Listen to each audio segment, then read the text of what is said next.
জীবন আর মৃত্যুর মাঝখানে দাঁড়িয়ে আছি আমরা। কিন্তু তারপরেও আমরা একটুও চিন্তা করি না মৃত্যুকে, কখনো ভাবি না এখন এই মুহূর্তেই এই নিঃশ্বাসটা বেরিয়ে গিয়েছে আর ফিরে আসবে কিনা এই দেহর ভিতরে। এই যে উম ভূমিকম্প হয়ে গেল, এটার কথাই ধরুন না কেন, আপনি কি জানতেন ভূমিকম্প হবে? জানেন না। মৃত্যু ঠিক তেমনিভাবে কখন যে আসবে কেউ জানে না। কিন্তু সবসময় প্রস্তুত থাকতে হয়। সে প্রস্তুত হচ্ছে লাঠিসোঁটা দা নিয়ে না। সে প্রস্তুত ঈমান মজবুত রেখে। সেই প্রস্তুত হচ্ছে নিজেকে সৎ পথে রেখে, নিজেকে তৈরি করে, হ্যাঁ, আমি ভালো কাজ করতে থাকবো। যেকোনো সময় মৃত্যু আমাকে আলিঙ্গন করবে। মৃত্যু আমার দরজায়। তো একটি দুর্ঘটনায় মানুষের জীবনটা স্তব্ধ করে দিতে পারে। সারা জীবন একটা পরিসমাপ্তি একই সেকেন্ডের ব্যাপার।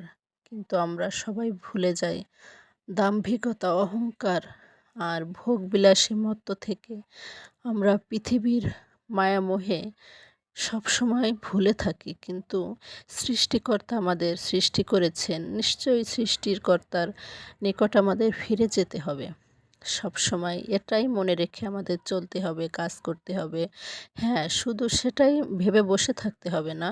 মনে মনে ভেবে ভালো কাজ করতে হবে। আর এই কথাটা যে ভাববে যে সৃষ্টিকর্তা আমাদের সৃষ্টি করেছেন তার ইবাদত করার জন্য, ভালো কাজের জন্য পৃথিবীতে পাঠিয়েছেন। আবার আমরা সৃষ্টিকর্তার কাছেই ফিরে যাব।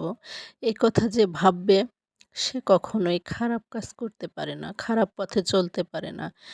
তাই সবসময় এটা স্মরণ রাখার উদ্দেশ্য এটাই যে মৃত্যুকে স্মরণ রাখলে কেউ কখনো ভুল পথে যাবে না, ভুল সিদ্ধান্ত নেবে না, কারো ক্ষতি করবে না, কাউকে ঠকাবে না। তার মূল উদ্দেশ্যই হচ্ছে আমরা সবসময় সৃষ্টিকর্তাকে স্মরণ রাখব, মৃত্যুকে স্মরণ রাখব। খুব খুব কাছে মৃত্যু আমাদের, কিন্তু আমরা দেখি না, দেখতে পাই না।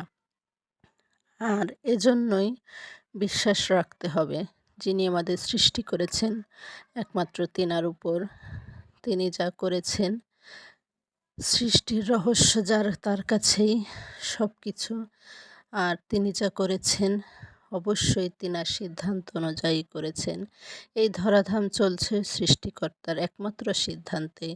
তো আমরা সবসময় সৃষ্টিকর্তার কাছেই ফিরে যাব বারবার।